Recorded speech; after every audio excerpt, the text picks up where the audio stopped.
when I hear condemnation, I think of like when I do something how I feel in myself. I think I beat myself up more when I make a mistake than what somebody else can do because I'm in there all the time. I don't know, I have a constant dialogue going on in my head. I'm always talking to myself, no matter like the smallest mistake to the biggest mistake. Like I condemn myself more than most people would.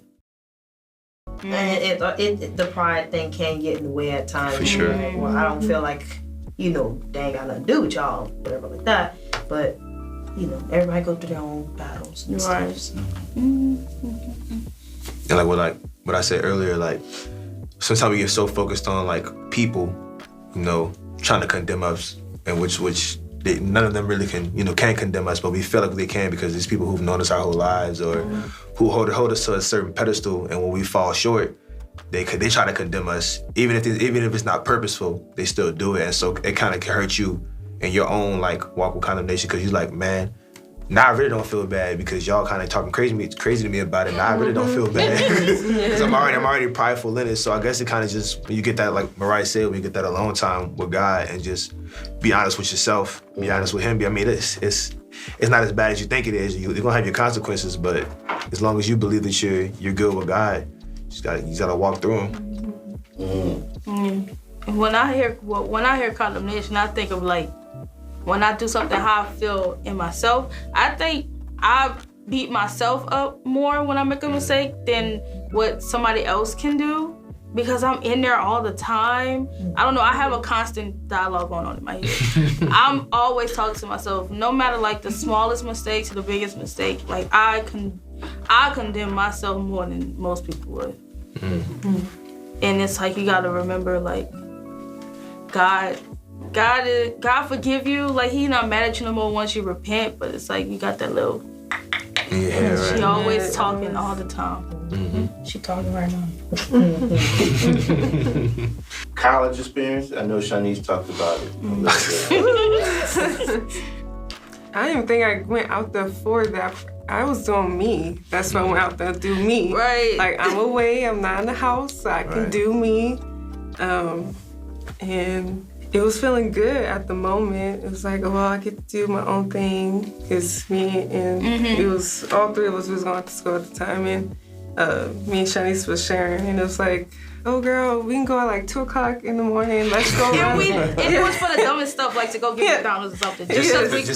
Just to feel that freedom. And, and then I actually got distracted from someone, and it that's when actually COVID hit, and it made me like not even want to go back to school. It really hurt me hard because like I was in a process of us like going into like a relationship, and it was like I think God stopped it. He might have hurt it, but it was for the right reason. So that's why I had to realize that He stopped it just in time. For me, I went to a trade school. I went for computer technician. So when I decided to do that, I was like, oh, I'm about to get my life right. I'm about to make big money. I'm about to be a computer technician.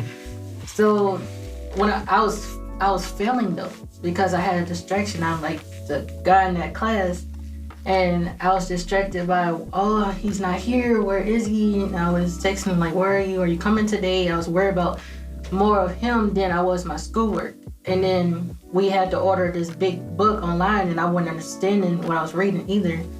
And I took so many notes, I still don't understand. I'll continue failing. But my life with God wasn't like it is now. Since I moved out here, is much better now. I went to college. I was coming from not here, so.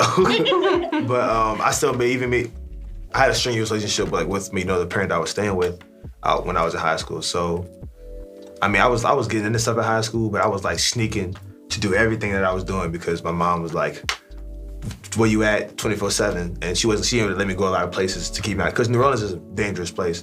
So I understood that for the most part, but I still wanted to do me. So when I got to college, oh man, I was doing me. I was doing whatever, and I was keeping up with my work and stuff for the most part, but it just came to a point where I was sitting there and I was like, man, I'm doing my schoolwork, but I don't really care about it. I'm just going to continue to do me, and it was stressing me out, and I was in a relationship in college that was like completely toxic. So I kind of was just sitting there one day in my room. I just called my dad. I was like, man, come get me. I know that if I stay out here, I'm gonna end up failing out, or I'm gonna get into like so much trouble that I can never really come back from. So I just called my dad. He came, got me. Is it so much that the mentality is you can do what you want to do that makes college hard, or is it the people, or is it because I'm just trying to understand. Well, and I guess I don't want to just say for college. I think just in any situation, like your relationship has to be solid with the Lord to even be, especially college. Right, but what was it about just being in college that made it hard?